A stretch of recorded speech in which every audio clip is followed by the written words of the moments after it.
to our info session with Xcel Energy. I am Emily Johnson, and I'm a career counselor in the Career Center with Metro State. So without further ado, we are very excited to have one of our great friends from Xcel Energy join us today. We are so lucky to have Jim Houston here. He is Xcel's Inclusion and Diversity Consultant, and he's one of our great partners of the Career Center, but additionally, he's also a Metro State alumni. So thank you for being here today. Over the course of our time together today, we're going to hear from Jim about Xcel and about the company and where you might fit in within the company. After our time with Jim, we'll set aside some time for you to answer or ask questions.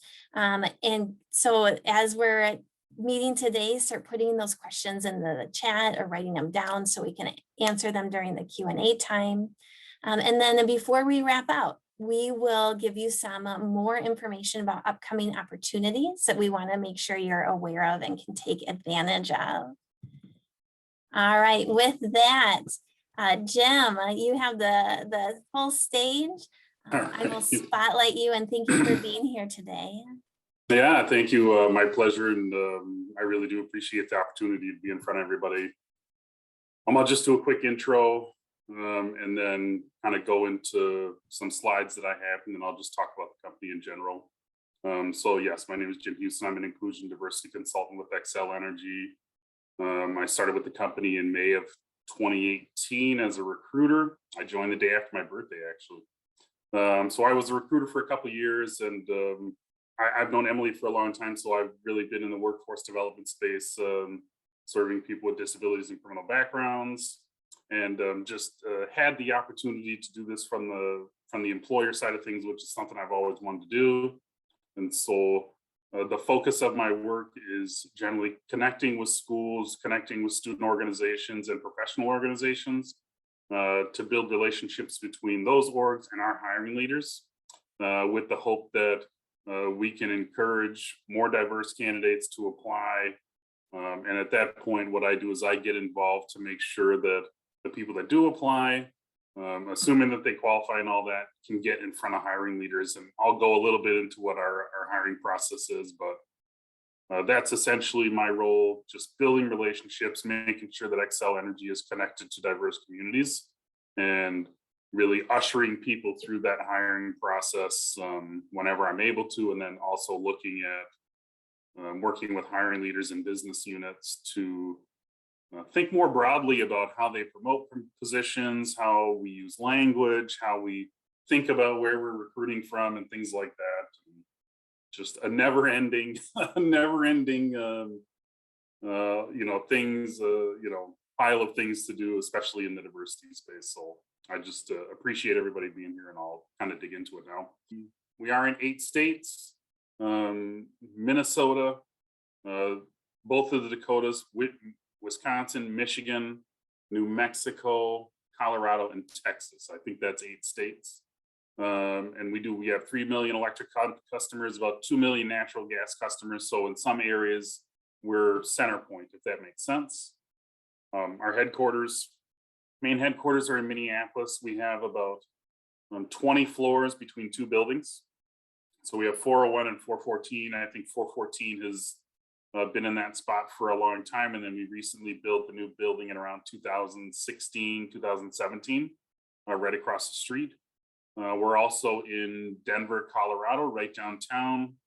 And we probably have another 10 floors there of a building. And then we have another location that's in Amarillo, Texas, which is a smaller area. I didn't know this, but Amarillo, Texas has the 2nd largest canyon in the United States of America. And it's where they filmed Indiana Jones. So I don't know, it's interesting to me. So I apologize. We're a Fortune 500 company and a leader in renewable energy. So as an example, we're the biggest producer of wind energy in the country. We had been for about 11 years. I think in 2019, we briefly lost that distinction and then got it back. Yes, we are a Fortune 500 company.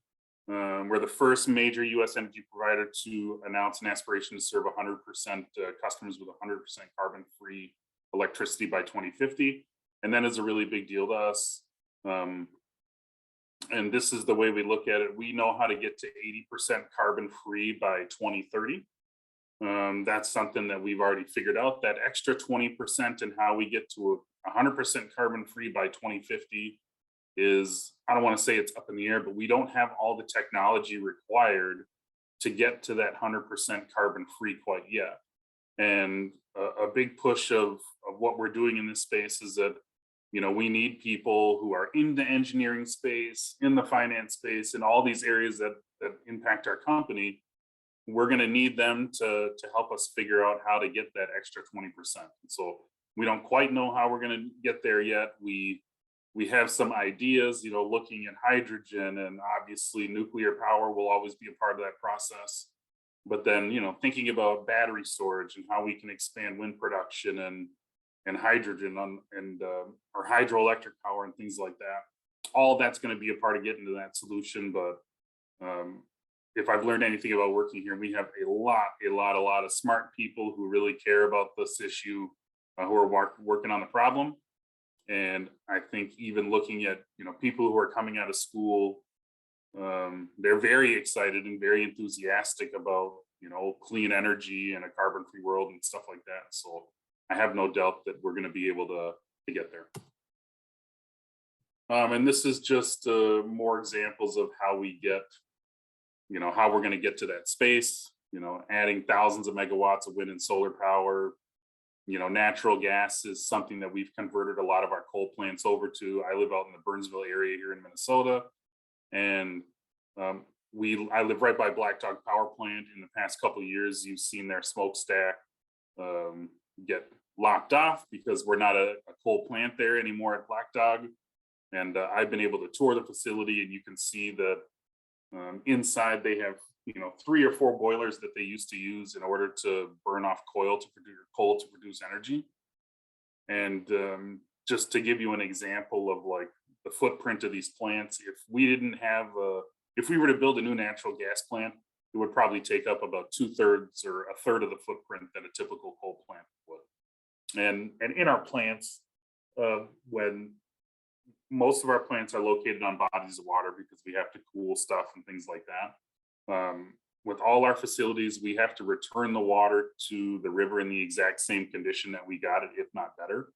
And so it's when you're inside the plant, there's areas in there where you can see all these like filtration systems and ways that we test our water and test the animals around our plants. Because at Black Dog, as an example, you can go there on any random day and there's bald eagles everywhere.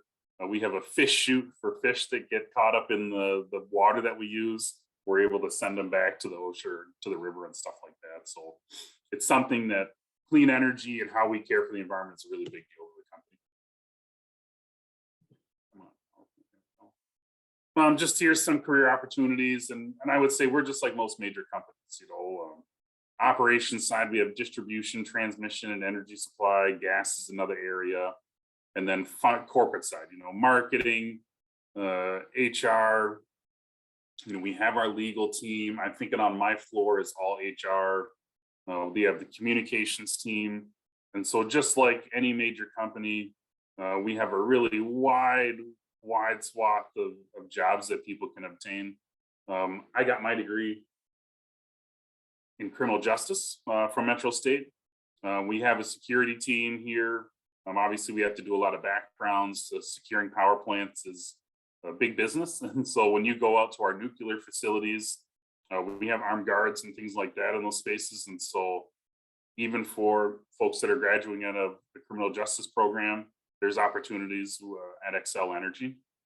I didn't go that route, but I think that's another point to be made, is that even if you have a degree in one thing, as a company, we really are flexible in the kind of experience we want people to have. And though not a lot of my work is related to criminal justice, the experience that I gained along the way, we're able to make them see me as an asset to the company. I don't necessarily have to go through the resumes and stuff like that. I'll just give you a little bit of insight into our hiring process. When you apply for a position at Xcel Energy, yes, you know, you have to submit a resume and complete applications. in a lot of situations, or in some situations, you may have to do some kind of leadership assessment. So if you applied for a manager or a director level position with us, there will be an assessment assigned to it. And typically what happens is when someone applies for a position with Xcel, it goes to the recruiter. So as a recruiter, I would get your application. It sits with the recruiter until they're ready to move it on to the hiring leader. Hiring leaders will not see your application until the recruiter decides to send it on. And at that point, typically what happens is the hiring leader is reviewing a subsection of the qualified candidates that apply for a position. And then they're going to decide whether someone is going to get selected for an interview. So we have about, I don't want to say it's 4 steps, but we have a lot of backstops in that review process. And I would say if you apply for a position and it doesn't list a recruiter, please feel free to email our general recruiting email. So it's like recruiting at Xcel Energy. When you send that email off, it goes to the recruiter that owns the position.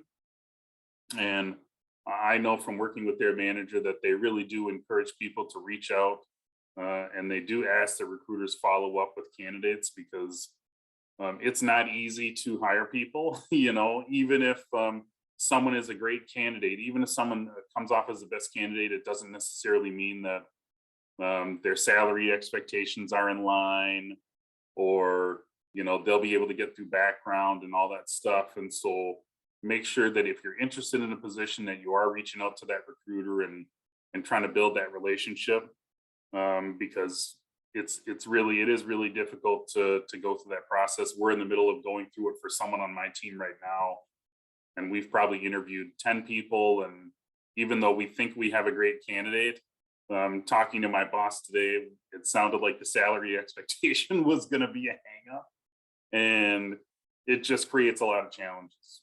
So just make sure you're working with the recruiter.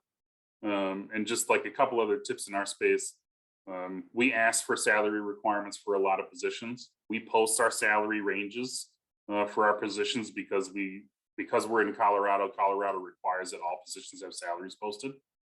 And so it's okay to have that discussion. If we ask you what your salary expectation is, it's more than okay to list what that expectation is, because it really does help the recruiters get through that process. And just to kind of like a inside tip, the salary ranges that we list on our site are, around the minimum, like coming in the door, and they get pretty close to what the midpoint for that position is. So if you see a salary range on our positions at Xcel Energy, the top range that you see on the posting is not the top range for the position. It's usually right around the midpoint of where the position is. And so just keep that in mind if you see positions with us, that the ranges that you see on our website are not the minimum and the maximum. It's the minimum to right around where the midpoint is. And so, when you fill those out, I think that's a good tip to consider. And you can always ask questions to the recruiter about it, because they have that information from the hiring leader. I mean, they'll be a little vague, but that's job hunting for you. But they certainly can have that conversation. Let's see, marketing tools. So yes, I'm just kind of looking through this to see like what would really apply.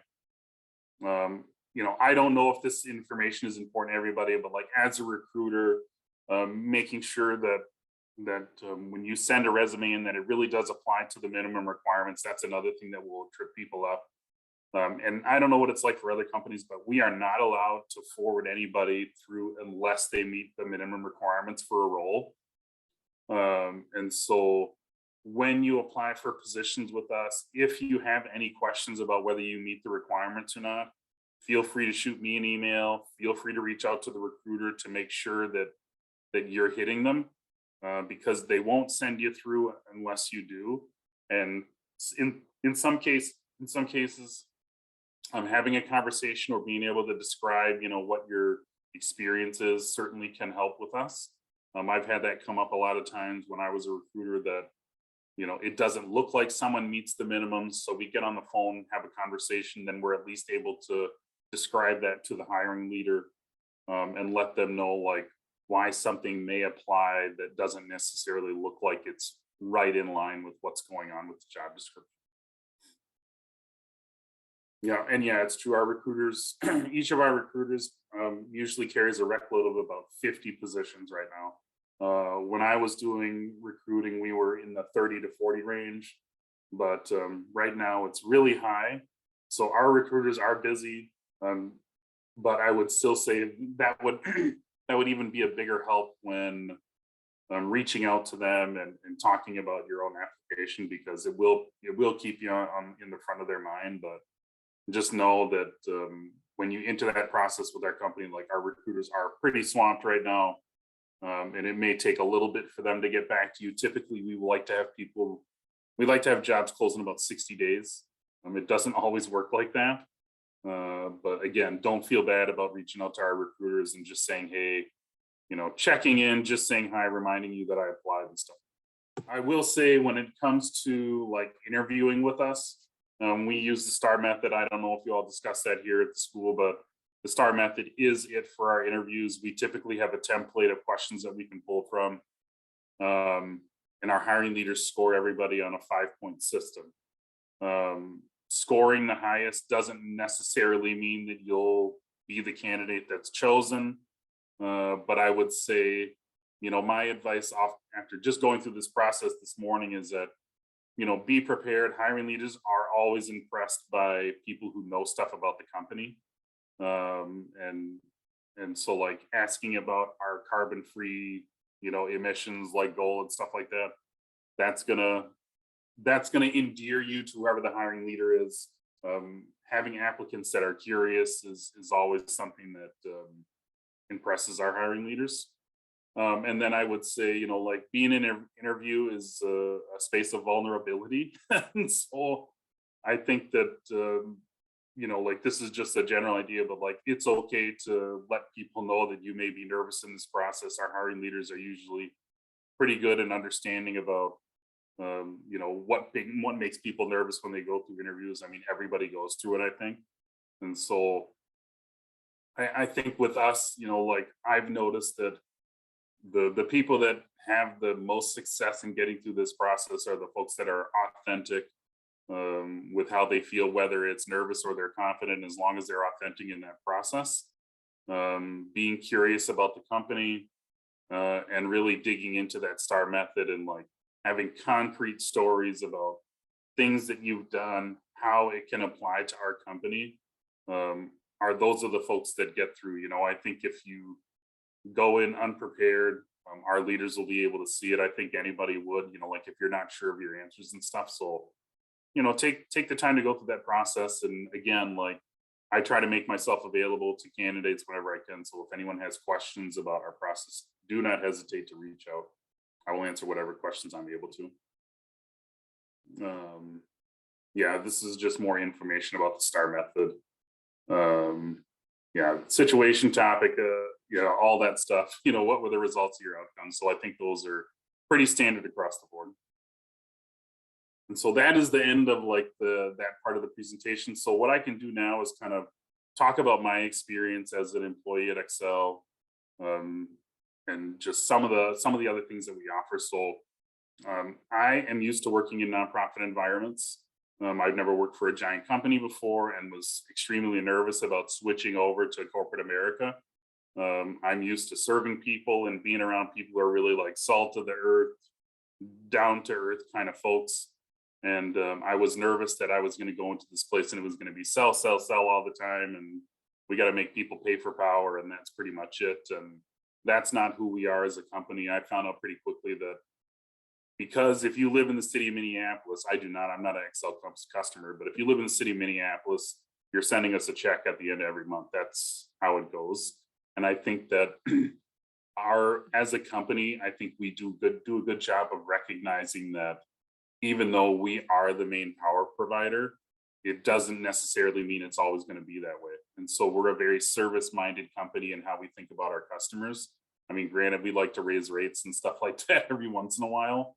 But if you think about, you may have heard there were just recently some fires out in Colorado, or when Puerto Rico went through their big hurricane, or when I think it was in Kansas, or no, in Kentucky, when they recently had those hurricanes or the tornadoes go through Kentucky.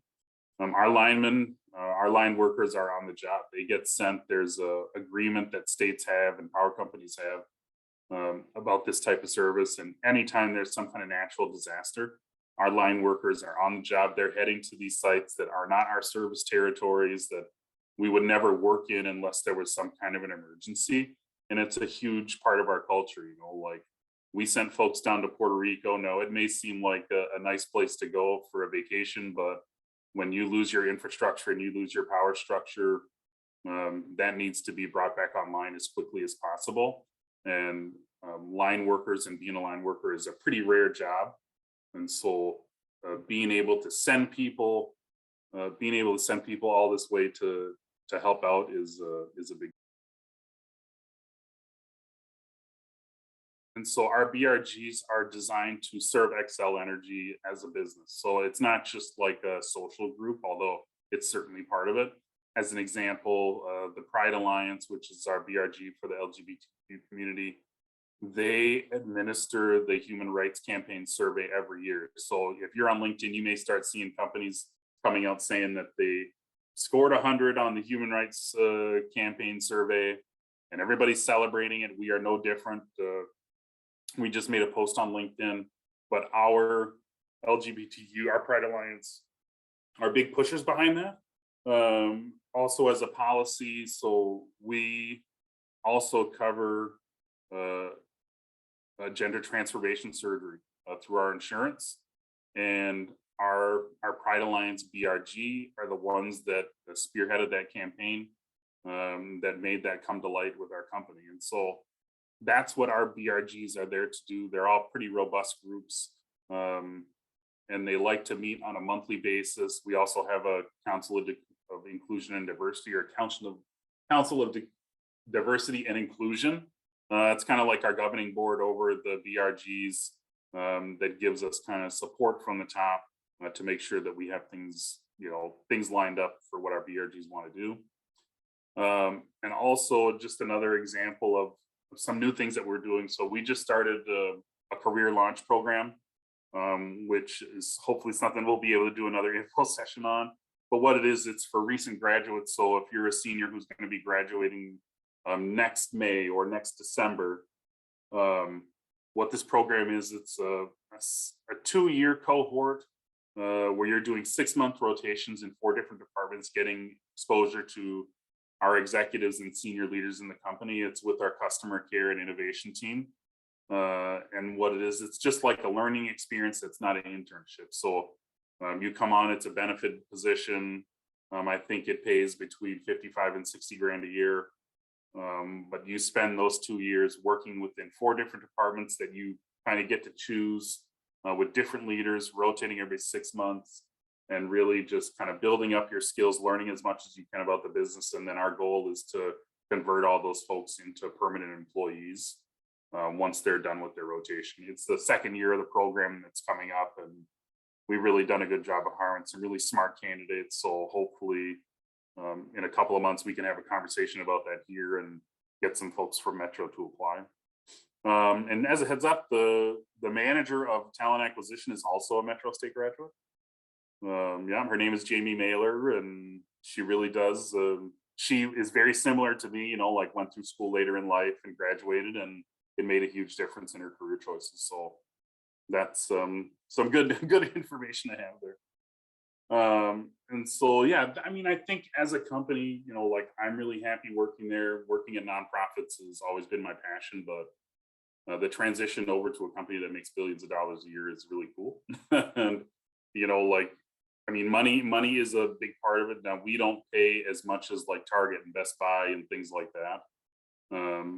But, as an example, when I worked at Goodwill Easter Seals, if you got a Christmas bonus that was like $200, everybody would be excited. That was a huge deal, And I think when you get into exempt positions, which are positions that are salaried, not hourly based, I think you start off as with the end of the year bonus, or the bonus comes in March, but I think entering, you can get 6% of your base salary as a bonus paid out in March. I think I'm where I'm at. I'm currently at 10%. And I mean, it gets up there pretty high. If you climb the ladder, you're probably earning my salary in your bonus, so there is lots of money out there. And I mean, I think that, it's something, it's something that you got to consider. And so, again, we're not quite where Target is for my job. Like if I went over to a Target, I'd probably could add another like 20% on my salary, but I like serving people and I don't want to be in that sell space all the time. So this is great for me. I'm going to share our jobs page. While you are looking, Sorry. would you maybe answer a question that we got in the chat? If Xcel offers or supports work authorization or sponsorship? So we do not. If someone requires sponsorship, we cannot go through that process. And so the reason is because because we're a federal contractor and we deal in power, in order to hire someone who requires sponsorship, we have to post the position in newspapers in like several different states. It has to be up in this newspaper for a long period of time. And we have to essentially prove that there's no American citizen in the country who can do the job. And so I'll say that it's not like impossible, but I think if you're an entry-level candidate and you're coming in to do a job that's pretty common, then I would say it is. If you get into like a rare space where the job that you're looking for is not common and it's extremely difficult to fill, I would think like high-level IT positions, very specific IT skills that are required, which do exist. Those are the kind of positions you look at, but it's very uncommon that someone who requires sponsorship would be able to get through the process, just because it's so intense, I guess. Well, thank you for that. Yeah. As you start going through the job postings, we had questions about internships and specifically looking for computer science openings. So maybe as you walk through the openings, we can touch on those as well. Yeah, and so absolutely, we do hire interns. We're moving into a more traditional space with how we hire interns. So right now, we don't have like a set date where our interns start and finish. And so with us, hiring leaders, if someone's interested in hiring an intern, hiring leaders will just post a position with TA, and they will typically say that they're looking to hire someone on as an intern to work part-time during the school year, full-time during the summer, and they will keep that intern on as long as it's working out or as long as the intern wants to stay on board. So as an example, I worked with somebody who was an intern with us for 3 years. They had 3 different positions that they held on to as interns, but it's typically like that. The leaders don't have any interest in letting an intern go unless they absolutely run out of work, which they rarely do, or it's just not working out, or the intern decides that they want to try something different. And so, there's not, like I said, we're working towards a space where we can build out a schedule of when that will happen. But I think if you're interested in an internship with Xcel Energy, the best thing to do is go onto our career page, get yourself a profile set up, and get some job alerts about internship opportunities. It really does, as a company, we're also making a concerted effort to convert our interns. So converting our interns is just hiring someone on, from an intern to a permanent role. And so that's become a much bigger deal with us as a company. And so if you get hired on as an intern and it works out, the chances of becoming a permanent employee really skyrocket with us, because we're really taking a much closer look at that. And our interns aren't coffee getters, I think in some of these spaces we do, we do serious work. We have interns out at our power plants and things like that. And so if you're an intern, they are going to put you to work. It's not going to be a light experience. I mean, I think on some teams, it may be lighter than others, but generally in the interns that I've communicated with and worked with, they get to work and they really do learn stuff. And it's not like you're not a gopher, you're going to be contributing to the team and really making some good things happen. On our team, our interns are doing some of our best work, like building on our SharePoint site so we can properly communicate with each other. We've been using really antiquated systems to communicate about our BRGs, and they just set us up with like fancy new sites and stuff like that.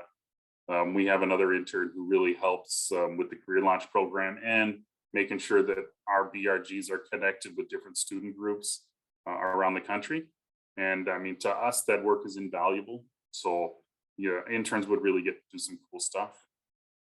And so if I want to look at specific degrees, yes, we hire computer science degrees, management information systems.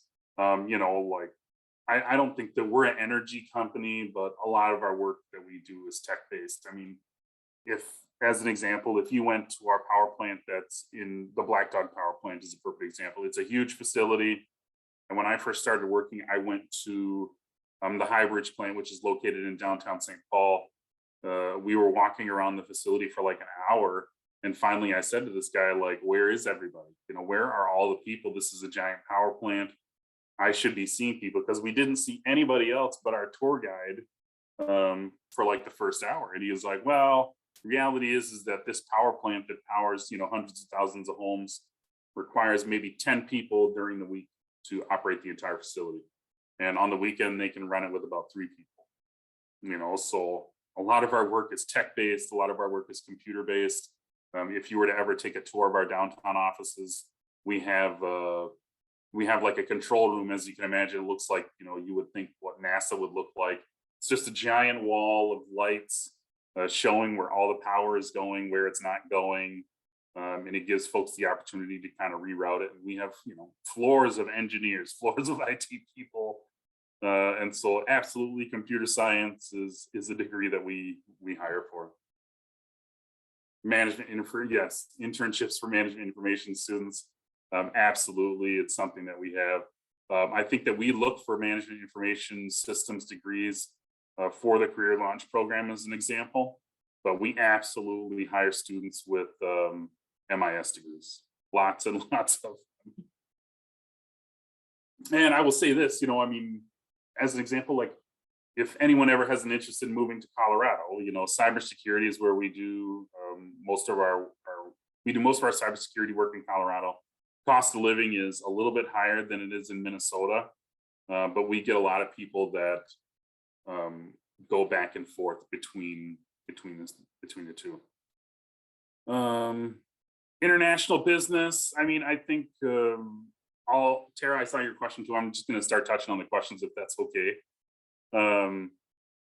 So specific skills we look for in college grads, like the ability to collaborate with people, the ability to work on a team, unless a position is really looking for a specific skill, having the ability to communicate to people that don't understand what you're talking about. So as an example, like our CEO, Bob Frenzel, is a business person, he's not an engineer, he's not a nuclear engineer, but what we need is people who can communicate the highly technical things that they do at the work to people who know nothing about it. I love the science of what we do, but if you come in and you start talking nuclear power jargon to me, I'm not going to understand what you're talking about. And so we want people who can tell that story about the really critical work that we do to leaders who don't necessarily have an expertise in that area. And so I would say those are kind of like the softish skills that we require from people. But then the rest of it is really job specific, if the job is looking for a certain set of skills, then I would say then go with that. But I think if you're looking at like those broader soft skills, just yes, ability to work on a team, ability to communicate well with other people. I wouldn't say being on time is a huge issue now because everyone's all over the place with work, but certainly being able to, maintain relationships, build relationships, and communicate with a wide variety of people is a big deal.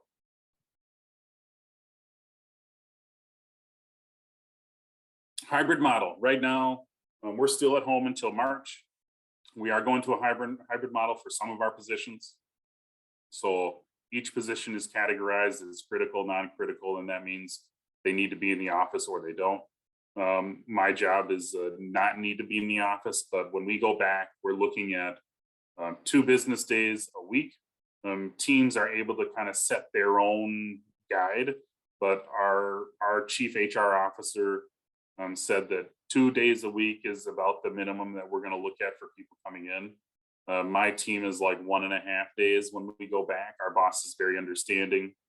And so that's what we're going to be looking at. My laptop is at home.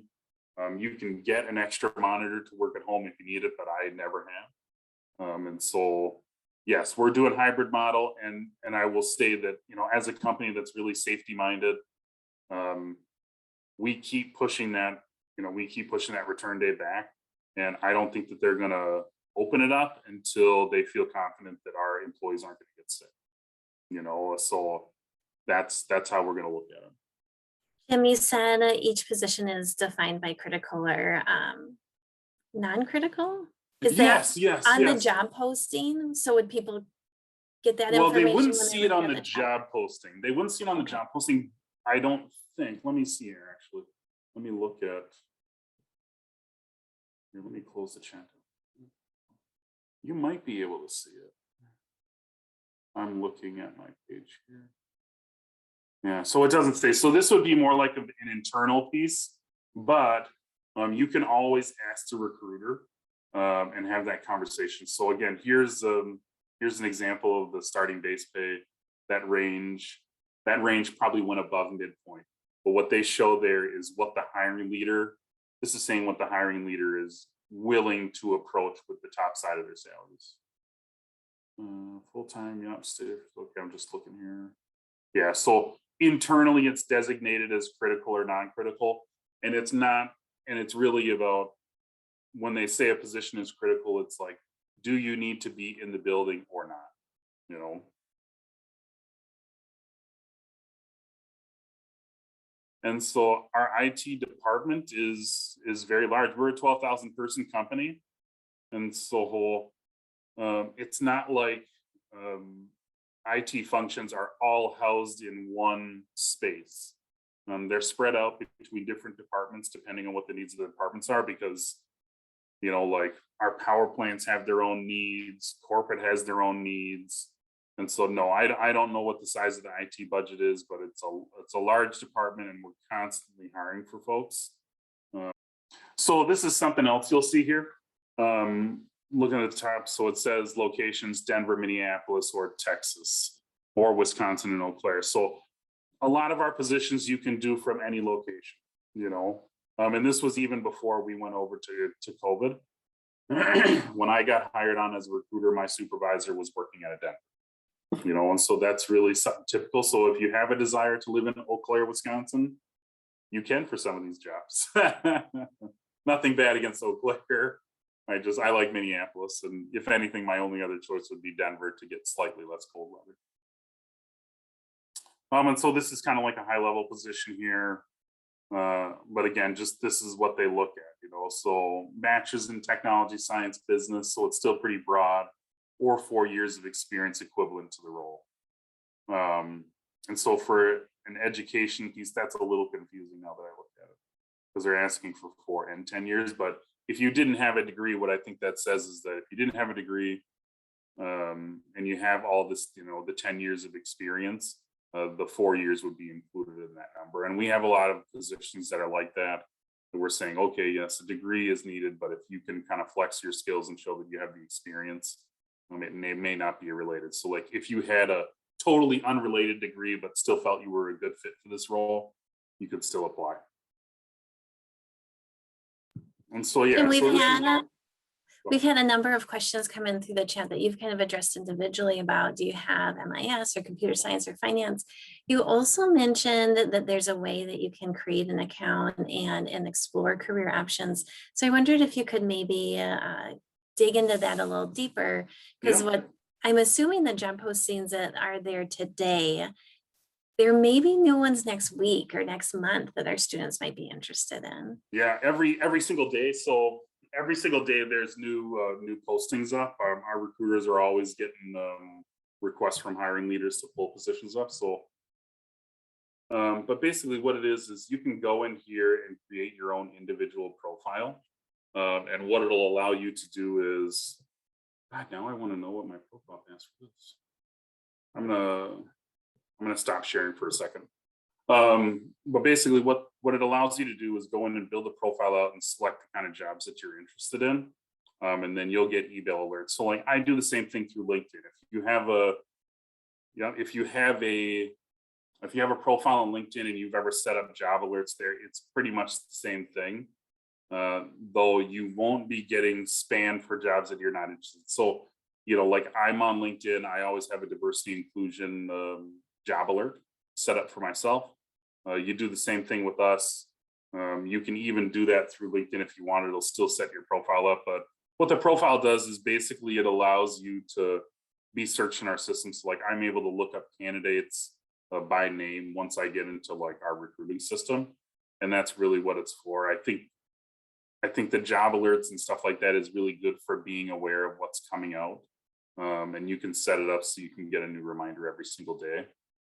But that would be the best way to use it. And yes, jobs at the website that you put there is the best place to go to kind of sort that out.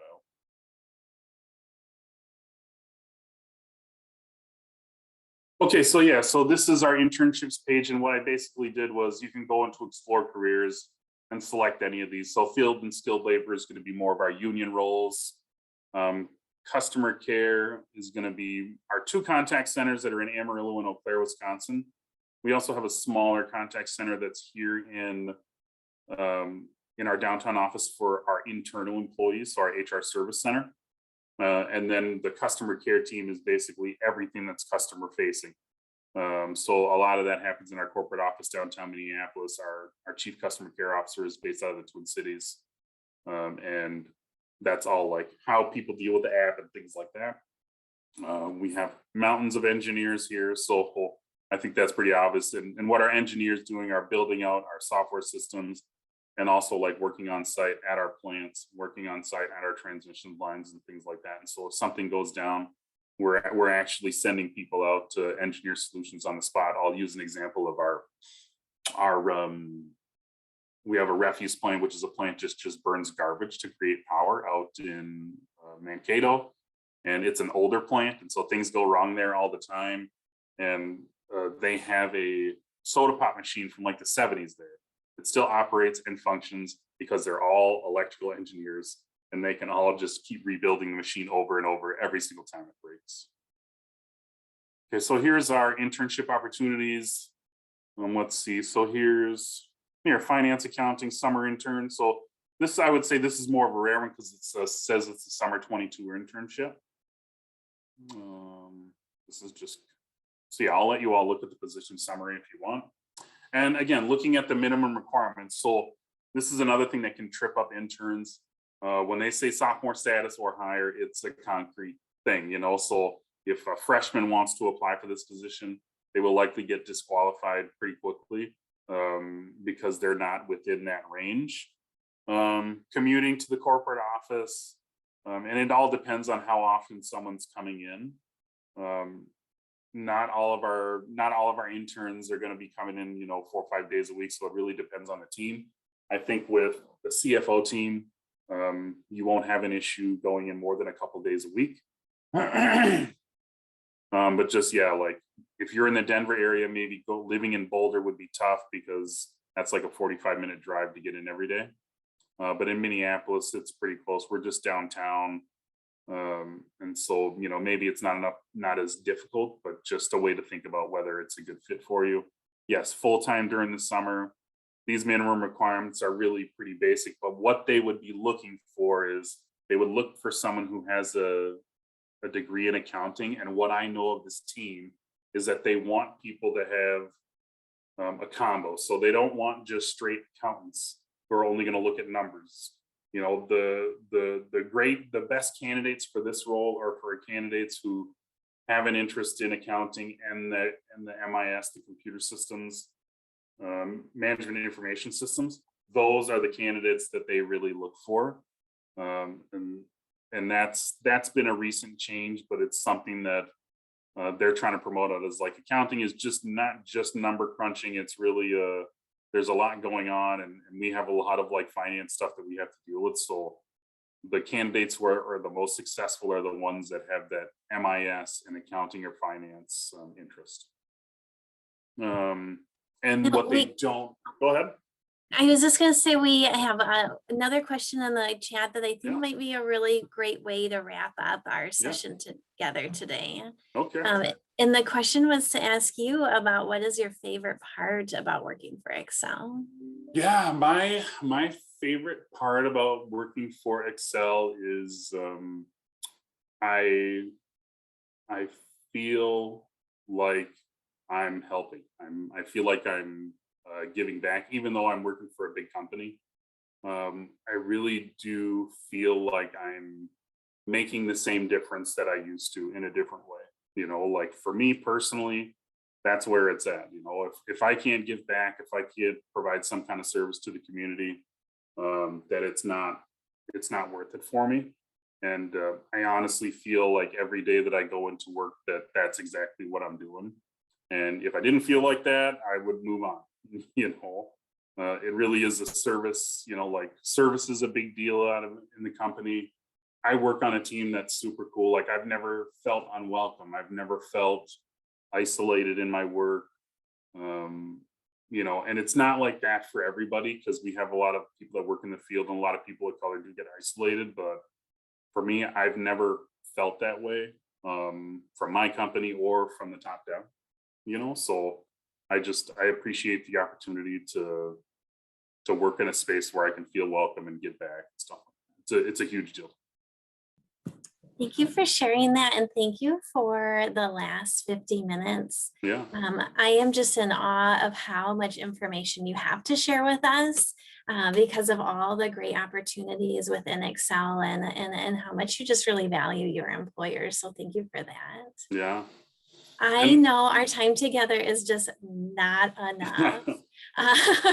And so I want to take a moment to introduce two opportunities where you as our students and alumni can potentially engage with Jim and Xcel a little bit more. And the first opportunity is Jim is going to be one of our special guests at an upcoming alumni panel. This is happening on Thursday, February 16th, and the panel is about careers in the realm of diversity and inclusion. And so I am going to share in the chat our link to the session so you can get registered and join and learn more from Jim. Next, I'd like to introduce our director of the Career Center, and he is going to share about our next opportunity. And so, Bill, go ahead. Thank you, Emily. And Jim, thanks so much for being here today. Great session and good to see you again. I wanted to let everybody know that Jim and his colleagues at Xcel and the Career Center are working on a spring semester course called Reinventing Your Career. And it's all about job search strategies. It's 2 credits. And I would really encourage you, if you want to dig in more to how do you take your degree and move it into the world of work, to consider looking into this course. It's METR 310, starts March 17th. And it's always a lot of fun. We dig into the STAR method. We dig into how do you organize your job search? How do you stay calm and put your best foot forward during interviews? Like you said, Jim, it's natural to be nervous. So we spend a lot of time kind of working on how do you best present yourself in an authentic way, as Jim mentioned. And I put the flyer in the chat, so look into that. Right now, we're planning on doing it in person, Thursday afternoons. And I also wanted to take a minute to introduce our colleague, Victor Cole, who's the academic internship coordinator. And there were a lot of internship questions today. Make sure to connect with Victor, who can help you navigate that whole process. Victor, will you say hello to everybody? Hi, Bill. Hello, everybody. Nice to meet you. Jim, great presentation. I'd love to hear about the company and all the work that you're doing to support students and new hires. So Thank you Appreciate for it. letting me sit in and listen and learn. I just put my internships at metrostate.edu and my direct email, victor.cole@metrostate.edu. If anyone wants to email about their particular guidelines at the university for doing an internship for credit towards your degree completion, especially anyone that's in the College of Management. I heard MIS and some others there too. But yeah, I can send you an e-packet and get started with that and meeting with the faculty liaison that's assigned for internships in your degree program.